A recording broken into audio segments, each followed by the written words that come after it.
আসসালামু আলাইকুম বন্ধুরা, আপনারা দেখছেন জিন জাদুর চিকিৎসা। আমি আছি আপনাদের সঙ্গে শফিকুল ইসলাম সবুজ। তো আমি জিন হাজির করার সবচাইতে একটা সহজ নিয়ম আজকে আমি আপনাদেরকে শিখিয়ে দিব, যে খুব সহজ নিয়ম। এই নিয়মটা যদি সবাই অবলম্বন করেন বা এই নিয়মটা প্রয়োগ করেন, তাহলে ইনশাআল্লাহ আপনিও জিন হাজির করতে পারবেন। যারা নতুন এই লাইনে জিন জাদুর চিকিৎসা করেন, তারাও আপনারা জিন হাজির করতে পারবেন একেবারে সহজ নিয়মে। এই নিয়মটা আমি শিখিয়ে দিতেছি। নিয়মটা হচ্ছে, প্রথমে আপনি অজু করে নেবেন, রোগীকে অজু করাবেন এবং রোগীর সাথে যদি কোনো তাবিজ থাকে তাহলে তাকে তাবিজগুলি খুলতে বলবেন। খুলে অজু করে বসবে আপনার সামনে জায়নামাজে। পশ্চিমমুখী হয়ে রোগীটাকে বসাবেন, বসানো উত্তম, পশ্চিমমুখী হয়ে বসানো। তো আপনারা যেটা করবেন, যারা নতুন মুদাব্বির, প্রথমে বিসমিল্লাহির রহমানির রহিম পড়বেন। পড়ার পরে 3 বার দরুদ শরীফ পাঠ করে নেবেন। তো 3 বার দরুদ শরীফ পাঠ করার পরে আপনারা, আমি যে এখন দোয়াটি বলবো, আল্লাহর গুণবাচক নামের দোয়া, এই দোয়াটা আপনারা 11 বার পরে রুগীকে দম দিবেন। তবে রুগীকে 11 বার পরে দম দেওয়ার আগে মনে মনে আপনি কল্পনা করবেন যে আমি আর রুগী উভয়ে আরশের নিচে, মহান আল্লাহর আরশের নিচে বসে আছি।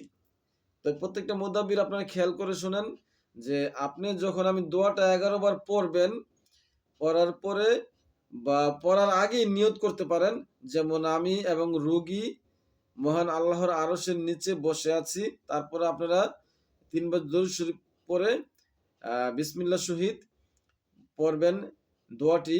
যেমন দোয়াটি হচ্ছে যে, ইয়া হাফিজু ইয়া হাফিজু ইয়া হাফিজু ইয়া বাদিউ ইয়া বাদিউ ইয়া বাদিউ ইয়া বাদিউল আজাইবি বিল খৈরি ইয়া বাদিউ।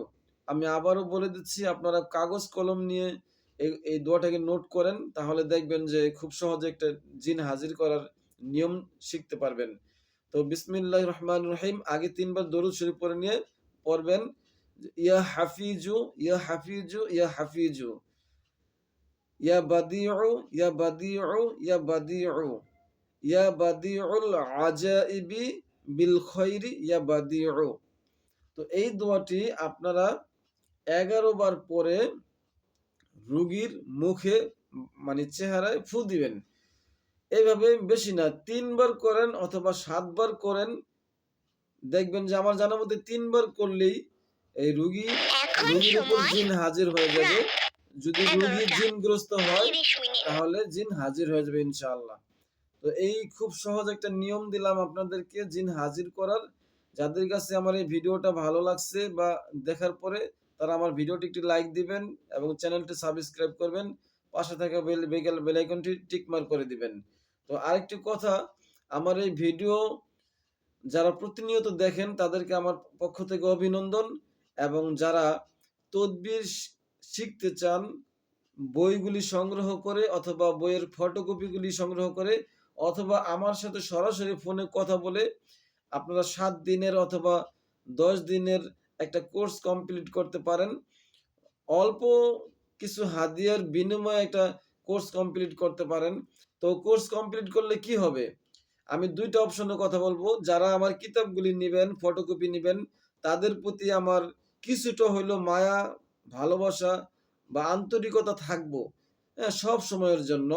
যেহেতু আমার একটা দায়িত্ব, যে আমার কাছ থেকে কিতাবগুলি নিছে কেউ বা ফটোকপি নিছে, সে একটা জিনিস বুঝতেছে না, আমি তাকে অবশ্যই ফোন দিলে বুঝিয়ে দিব। কারণ সে আমার একটা অন্যরকম, তার সাথে একটা সম্পর্ক হয়ে যাব। আর সবচেয়ে তার বেশি সম্পর্ক হবে যখন কেউ কিতাবগুলিও নিবে এবং 7 দিন অথবা 10 দিনের জন্য জিন জাদুর চিকিৎসা শিখার জন্য আমার সাথে একটা কোর্স কমপ্লিট করবে। আমি তাকে গোপনীয় আমলগুলার নিয়মগুলা বিস্তারিত জানাই দেবো, যে কি নিয়মে করলে খুব দ্রুত আপনার আমলগুলি কার্যকরী হবে এবং মুয়াক্কিল সাধনগুলি, মুমিন জিনের আমলগুলি খুব দ্রুত সাধনগুলি কমপ্লিট হবে, সাকসেস হবে। তো সেই বিষয়ে কিছু গোপন ভেদ আছে, গোপন ভেদগুলি আমি তাদেরকে জানিয়ে দেবো, যারা 7 দিন অথবা 10 দিনের একটা কোর্স কমপ্লিট করবেন আমার কাছে। ইনশাল্লাহ তাদেরকে আমি এজাজত দিব। হ্যাঁ, তো এজাজত পেলে আপনার কাজগুলো আরো দ্রুত হবে।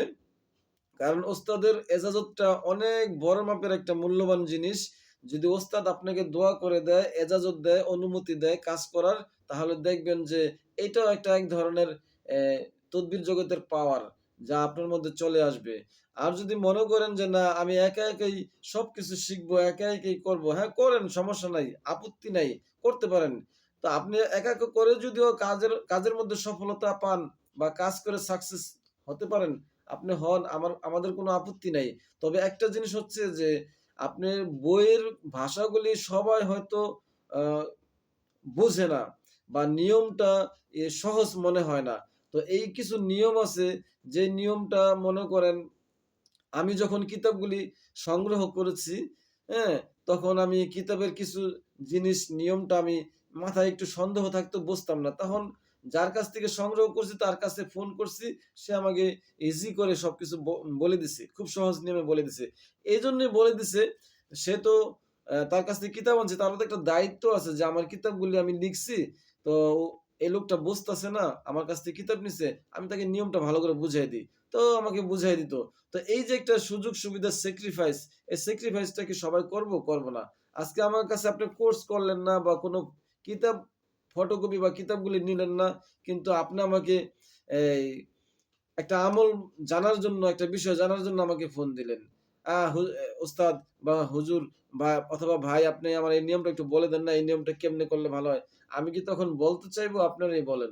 এজন্য একটা সম্পর্ক গড়া, হ্যাঁ? একজন মানুষের সাথে সম্পর্ক গড়া মানে খুব সহজ, আবার কারো কাছে কঠিন। হ্যাঁ? একজনের সাথে সম্পর্ক করতে হয়। আন্তরিকতার দেখাতে হয়। তার সাথে একটা আ আন্তরিক সম্পর্ক গড়তে হবে। হ্যাঁ? একটা ওস্তাদ হিসেবে হোক অথবা ভাই হিসেবে হোক অথবা যেকোনো কিছুই হোক। মানে একটা বন্ধুত্ব আকারও হলে একটা সম্পর্ক করা উচিত। যেহেতু এই লাইনে আমি অনেকদিন যাবৎ কাজ করতেছি, আমার অনেক অভিজ্ঞতা অর্জন হয়েছে এই ধরনের কাজে। তো আমি মনে করি যারা আমার এই কথাগুলি শুনে আমার সাথে কথা বলবেন ফোনে অথবা ভাই হিসেবে সম্মান দিবেন অথবা একটা সম্পর্ক করবেন, তাদের প্রতি আমার দোয়া থাকবে, আশীর্বাদ থাকবে এবং এজাজত থাকবে। তারা যেন সুন্দর মতো কাজগুলি করতে পারে এবং যেকোনো বড় কাজে সে যদি সাকসেস না হতে পারে তাহলে আমি তাকে অবশ্যই সহযোগিতা করব। আমার তদবির দিয়ে হোক অথবা মোয়াক্কেল হুজুরদের দিয়ে হোক, যেভাবে হোক আমি তার কাজটা সম্পন্ন করে দেব এখান থেকেই। তো আজকের ভিডিওটা যাদের কাছে ভালো লাগছে তারা লাইক দিবেন এবং আমার চ্যানেলটি সাবস্ক্রাইব করবেন। পাশে থাকা বেল আইকনটি টিক মার্ক করে দিবেন। যাতে করে প্রতিদিন যে ভিডিওগুলি আমি বানাই আপনাদের জন্য, প্রত্যেকটা ভিডিও যাতে সবার আগে আপনার কাছে চলে যায়। এইজন্যই সবাইকে সাবস্ক্রাইব করতে বলি এবং আমার ভিডিও লাইক দিতে বলি। তাহলে আমার আরো আগ্রহ বাড়বো, আগ্রহ জাগবো যে আমি ভাববো হয়তো আমার ভিডিওগুলি সবাই দেখে। তো আজকে এই পর্যন্তই, সবাই ভালো থাকুন।